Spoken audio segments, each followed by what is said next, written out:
చంద్రబాబు ప్రభుత్వంలో ఇలా ఇళ్ల స్థలాలుగా, చంద్రబాబు ప్రభుత్వంలో ఇలా ఇళ్ల స్థలాలుగా కనీసం ఒక్కరికైనా కనీసం ఒక్క సెంటైనా భూమి ఒక్క అక్క చెల్లెమ్మలకైనా ఇచ్చాడా అంటే ఇలా రెండు చేతులు పైకెత్తారా, ఇలా ఇలా ఇలా ఇలా ఇలా ఇలా ఇలా ఇచ్చాడా అంటే ఇచ్చింది సున్నా, కట్టింది అరకొర ఇల్లు.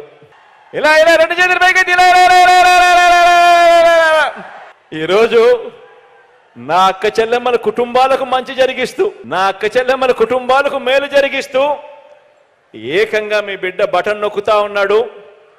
2,65,000 కోట్ల రూపాయలు నేరుగా నా అక్క చెల్లెమ్మల కుటుంబాల ఖాతాల్లోకి వెళ్తా ఉంది. 2,65,000 కోట్ల రూపాయలు నా అక్క చెల్లెమ్మల కుటుంబాల ఖాతాల్లోకి ఇప్పటికే నా అక్క చెల్లెమ్మలకు అందింది అని అంటే ఆలోచన చేయమని అడుగుతా ఉన్నాను. ఎక్కడ ఎవరు లంచాలు అడగడం లేదు, ఎక్కడ వివక్ష లేదు. 2,65,000 కోట్ల రూపాయలు ప్రతి అక్క చెల్లెమ్మ కుటుంబాల ఖాతాల్లోకి నేరుగా వచ్చేసింది. ఆలోచన చేయమని అడుగుతా ఉన్నాను. గతంలో ఎప్పుడైనా కూడా ఇలా జరిగిందా అని అడుగుతా ఉన్నా. గతంలో ఎప్పుడైనా ఇలా జరిగిందే అని అడుగుతా ఉన్నాను.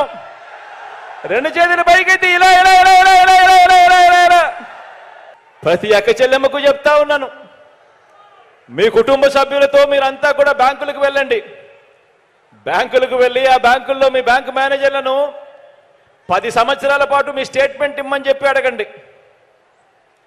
5 సంవత్సరాలు చంద్రబాబు నాయుడు పాలన, 5 సంవత్సరాలు మీ బిడ్డ పాలన. 10 సంవత్సరాల స్టేట్మెంట్ ఇమ్మని చెప్పి అడగండి. ఆ బ్యాంక్ స్టేట్మెంట్ చూసినప్పుడు చంద్రబాబు నాయుడు గారు 5 సంవత్సరాల పాలనలో కనీసం మీ అకౌంట్కు వచ్చింది 1 రూపాయి అయినా కనిపిస్తుందా అని చెప్పి చూడండి అని అడుగుతా ఉన్నాను. ఇలా ఇలా ఇలా ఇలా ఇలా ఇలా అదే మీ బిడ్డ పాలనలో ఎన్ని లక్షలు మీ అకౌంట్లకు వచ్చిందో కూడా మీరే గమనించండి అని చెప్పి అడుగుతా ఉన్నా.